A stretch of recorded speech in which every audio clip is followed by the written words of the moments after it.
اسلامی تاریخ شروع دن سے لے کر آخری مہینے اور آخری ایام تک قربانیوں سے بھری پڑی ہے۔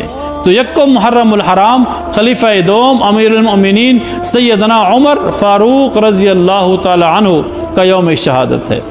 سیدنا عمر اسلام کے دوسرے خلیفہ، سیدنا عمر وہ عظیم انسان کہ جس کے لیے امام الانبیاء صلی اللہ علیہ وسلم نے دعا مانگی۔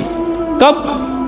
جب عرب کے اندر مشرکین کا غلبہ تھا، مشرکین بڑے مضبوط تھے، اسلام کو ایسے انسان کی ضرورت تھی جو جرأت مند بھی ہو، بہادر بھی ہو۔ اللہ کے حبیب صلی اللہ علیہ وسلم نے اپنے رب سے دعا مانگی، یا اللہ یا تو عمر بن خطاب کے ذریعے سے اسلام کو عزت دے، یا عمر بن حشام کے ذریعے سے اسلام کو عزت نصیب فرما۔ اللہ تعالیٰ نے عمر بن خطاب کو پسند فرما لیا۔ میٹنگ ہوئی ابو جہل کی نگرانی میں کہ اسلام پھیلتا اور پھولتا جا رہا ہے، جب بھی اسلام اور اسلامی تعلیمات پھیلنے لگیں گی یا پھولنے لگیں گی، مسلمان اسلام کے مطابق زندگی گزارنے والا بنے گا، آپ کی مخالفت ہوگی، آپ کے خلاف سازشیں ہوں گی، آپ کے خلاف میٹنگیں ہوں گی، آپ کے خلاف جال بنے جائیں گے، سازشیں کی جائیں گی، آپ کی مخالفت ضرور ہوگی۔ فیصلہ ہوا کہ اگر یہ دین جو اسلام کی صورت میں ہمارے درمیان آ چکا ہے، اگر یوں چلتا رہا تو ہمارے بتوں کی عبادت کون کرے گا؟ ہمارے بتوں پہ چادریں کون ڈالے گا؟ کوئی ایسا حربہ کھیلا جائے کہ اس کو جڑ سے ہی اکھاڑ دیا جائے۔ فیصلہ ہوا کہ جو اس اسلام کا بانی ہے اسے ہی قتل کر دیا جائے، نعوذ باللہ۔ جب اسلام کا بانی ہی نہیں رہے گا تو پھر اسلام کیسے پھیلے گا؟ عمر بن خطاب کھڑے ہو گئے، تلوار نکالی نیام سے کہ یہ کام میں کروں گا۔ وہاں سے نکلے، دار ارقم کی طرف جا رہے ہیں۔ پہاڑی کے اندر ایک جگہ بنی ہوئی تھی حضرت، وہی مسجد تھی، وہی عبادت خانہ تھا، وہی مسلمانوں کا مرکز تھا، چند لوگ تھے اس وقت۔ وہاں جا رہے ہیں اسلام کے بانی کو قتل کرنے کے لیے، ارادہ کتنا برا۔ راستے میں نعیم ابن عبداللہ ملے، پوچھا عمر کہاں جا رہے ہو؟ تلوار بھی ہاتھ میں تھامے ہوئے، نیام سے نکلی ہوئی۔ حضرت عمر نے کہا وہ جو شخص نہیں جو ہمارے دین کو خراب کر رہا ہے اسے قتل کرنے جا رہا ہوں۔ تو نعیم ابن عبداللہ نے کہا اسے بعد میں قتل کرنا، پہلے اپنے گھر کا حال تو دیکھ لو۔ تمہاری بہن، تمہارا بہنوئی اسلام قبول کر چکا ہے، پہلے اس کو تو اسلام سے واپس موڑو۔ فوراً گھر پہنچے، دروازے پہ چپکے سے سنا اندر سے آواز آ رہی ہے قرآن کریم کے پڑھنے کی۔ دستک دی، دروازہ کھولا گیا، اپنی بہنوئی سے کہا کیا پڑھ رہے تھے؟ انہوں نے کہا کچھ بھی نہیں۔ بہن سے کہا جو پڑھ رہے تھے مجھے دے دو۔ انہوں نے کہا کچھ بھی نہیں۔ اتنے میں زور سے تھپڑ مارا اپنے بہنوئی کو، اور چھڑانے کے لیے ان کی بہن آئی، خطاب کی بیٹی تھی، وہ بھی عمر کی بہن تھی۔ جب اس نے چھڑوایا تو حضرت عمر نے اس کو بھی مار دیا۔ جب بہن کو مارا تو دونوں خون آپس میں جوش میں آ گئے، وہ بھی خطاب کا خون تھا، وہ بھی خطاب کا خون تھا۔ حضرت عمر وہاں پہ رک گئے، عاجزی سے کہا اچھا بہن یہ بتاؤ تم پڑھ کیا رہی تھی؟ انہوں نے کہا ہم قرآن پڑھ رہی تھی، ہم اسلام قبول کر چکے ہیں، ہم اسلامی تعلیمات کو سیکھ رہے تھے، اسلامی کتاب کو سینے میں محفوظ کر رہے تھے۔ حضرت عمر نے کہا مجھے بھی پڑھائیے۔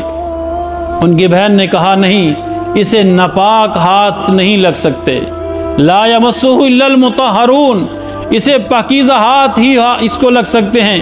آپ پہلے غسل کیجئے، غسل کے بعد یہ قرآن کریم آپ کے ہاتھ میں آئے گا۔ حضرت عمر نے غسل کیا، ان کے سامنے وہ صفحات کھولے گئے، قرآن کریم کے صفحات، وہ الفاظ اس کے دلوں کے اندر، اس کے دماغ کے اندر، اس کی زبان کے ذریعے سے پیوست ہو رہے ہوں تو کیا کیفیت ہوگی؟ ابھی پڑھتے جا رہے ہیں۔ ساتھ ہی اپنی بہن سے کہا مجھے اسلام قبول کرنا ہے، مجھے لے جاؤ اپنے اسلام کے مرکز کی طرف۔ حضرت عمر سیدھا اپنی بہن کے گھر سے نکلے دار ارقم کی طرف۔ جس ارادے سے وہاں نکلے تھے منزل وہی ہے، ارادہ تبدیل ہو گیا۔ پہلے رسول اللہ صلی اللہ علیہ وسلم کو قتل کرنا تھا، اور اب ارادہ بن گیا ان کے نام پہ اپنے آپ کو قربان کرنا ہے۔ دار ارقم میں پہنچے، دروازے پہ دستک دی، دروازے کے سوراخ سے دیکھا گیا حضرت حمزہ آپ کے سگے چچا موجود ہیں۔ حضرت حمزہ نے کہا عمر آیا ہے اور تلوار بھی ہاتھ میں ہے، ارادے اچھے نہیں ہیں۔ تو رسول اللہ صلی اللہ علیہ وسلم نے ارشاد فرمایا آنے دو، اگر اس کے ارادے برے ہوئے تو اس کی اپنی ہی تلوار سے اس کی گردن قلم کر دیں گے۔ حضرت عمر جیسے اندر داخل ہوئے، رسول اللہ صلی اللہ علیہ وسلم نے پوچھا عمر کس ارادے سے آئے ہو؟ زوردار آواز، پرروب آواز میں حضرت عمر نے بڑے دھیمے لہجے میں کہا آقا آپ پہ جان قربان کرنے آیا ہوں۔ جیسے یہ جملہ آپ کی زبان سے نکلا پوری فضا فلک شگاف نعروں سے گونج اٹھی، نعرہ تکبیر کی صدائیں ہر طرف جھومنے لگی، عمر کو مبارکباد کے جملے کہے جانے لگے، صحابہ کرام خوش ہو گئے۔ پھر حضرت عمر رضی اللہ تعالیٰ عنہ اسلام قبول کرنے کے بعد وہیں پہ بیٹھتے ہیں۔ تھوڑی دیر کے بعد نماز کا وقت ہوتا ہے، حضرت عمر نے پوچھا یا رسول اللہ یہ کیا ماجرا ہے؟ کوئی مسلمان وضو کے لیے ادھر جا رہا ہے، کوئی پانی لے کر ادھر جا رہا ہے، یہ کیا ہو رہا ہے؟ یہ چہل پہل شروع ہوگی اچانک، اس کی کیا کیفیت ہے؟ تو آقا کریم ارشاد فرماتے ہیں عمر ہماری عبادت کا وقت ہو چکا ہے، ہم وضو کر رہے ہیں، وضو کے بعد ہم عبادت کریں گے۔ تو عمر نے کہا یا رسول اللہ عبادت کے لیے تو اللہ کا گھر ہے، خانہ کعبہ موجود ہے، ہم یہاں دار ارقم میں کیوں عبادت کر رہے ہیں؟ حضرت عمر کو کہا گیا کہ عمر تمہاری قوم کے لوگ، تمہاری برادری کے لوگ، تمہارے خاندان کے لوگ ہمیں خانہ کعبہ کے اندر عبادت کرنے سے منع کرتے ہیں، ہم اس خوف سے اس ڈر سے یہاں پہ عبادت کرتے ہیں۔ حضرت عمر پھر جوش میں آ گیا اور کہا کہ عمر بھی اسلام قبول کر چکے، پھر بھی عبادت چھپ کے ہو یہ ہو نہیں سکتا، اور چلتے ہیں خانہ کعبہ کی طرف۔ حضرت عمر آگے آگے تلوار وہی اسی انداز میں لہراتے ہوئے گئے، اور یوں اسلام میں سب سے پہلے کھلم کھلا عبادت کا آغاز ہوا، تو وہ حضرت عمر رضی اللہ تعالیٰ عنہ کی بدولت ہو۔ تو یہ اسلام کے ہیرو ہیں، یہ صحابہ کرام اور اسلام کے جرنیل، یہ اسلام کے ہیرو ہیں۔ ان کی تاریخ کو یاد رکھنا بھی ہمارے لیے ضروری ہے، ان کی سیرت کو پڑھنا، سیرت کو اپنانا بھی ہمارے لیے ضروری ہے، ان کی شہادت کو پڑھنا، ان کی خلافت کو پڑھنا، ان کے عدل و انصاف کو دیکھنا بھی ہمارے لیے ضروری ہے۔